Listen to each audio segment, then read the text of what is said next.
Today we're going to talk about an ethical dilemma. Now, an ethical dilemma is when someone is faced with a situation where all of the options that seem to be available are all wrong options, right? So no matter what decision they make, it seems like it's going to lead to a disaster. Now, let's imagine that you're walking on some train tracks and behind you, you hear a train coming. So of course you step off the train tracks because you don't want to get hit by the train.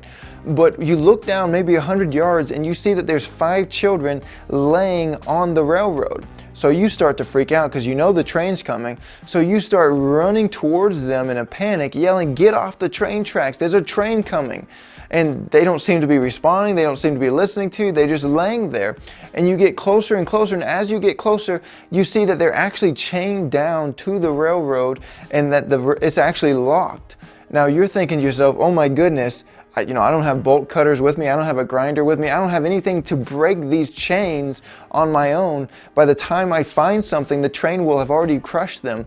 So you're, of course, looking on in horror as this train is continuing to come down, but then suddenly you see that there's a lever there that can actually change the direction of the train to where it goes on a different train track.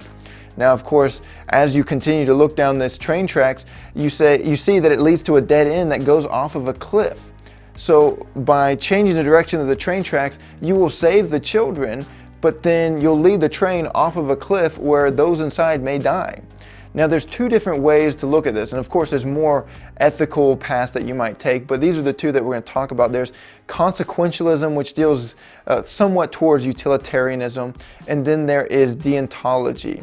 Now the deontologist would say that you have no right to do the wrong thing, right? You have to do what is right no matter what. You have a duty. You cannot do the wrong thing for the right reasons. Now the consequentialist, or even the utilitarian, they may say, well, does the end justify the means?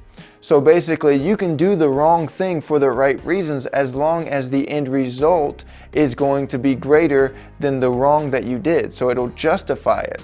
And with that in mind, the consequentialist, if they're in the situation of the train tracks, if you're a consequentialist, you might start thinking, okay, will me pulling this lever, saving these children, will it end in a better result than if I leave the railing how it is? So basically, are there more people on the train than there are on the train tracks? Maybe there's just a conductor, maybe it's a cargo train where there's nobody on it but the conductor, and maybe there's not even a conductor, right? Nowadays, I'm pretty sure they have self-automated driving trains, so maybe there's not even a conductor. So you could pull that lever feeling very justified, saying, I just saved 5 children and I didn't kill anybody to do it. So you may feel very justified in that situation because only the train was destroyed and that's not worth the lives of the 5 children. Or you might be thinking maybe there's the conductor on there, but again, just one life compared to these 5 children, the benefits of pulling the lever seems to outweigh it. However, the deontologist would look at the situation. Let's say you're a deontologist and you would say, I don't know how many people are on that train. There may be some passengers who snuck on the train. Even if it is a cargo train, there may be 5, 10, 15, 20 people on there who I don't even know about. Who am I to make the decision to end their life to save this person? So they would say you can't do the wrong thing by pulling that lever and potentially sending 10, 20, 30, you have no idea how many people to their death just to save 5 people. So the deontologist would not pull the lever. The consequentialist might pull the lever depending on if they've decided, if they've predicted that it would lead to a better result, to better consequences. The deontologist, however, they would likely not just sit there and let the people get run over, but rather they would run over to them and continue to try and fight to take the chains off of them for as long as they could. Even if they feel as though it's hopeless, they would still continue to do that because they feel as that is the right thing. And you never know, the kids might even be pulling a prank, right? You could turn that lever and send everyone on that train to their death, and the kids stand up and be like, it was just a joke, dude, it was just a prank. Right? So you have no idea what all the variables are. You have no idea what the end result is going to be. So the deontologist says, no, you can't do the wrong thing, even if it's for the right reasons. The consequentialist says, yes, you can do the wrong thing for the right reasons. As long as the end result is better than the wrong that you did, it's justified. So what about you? What do you think in this situation?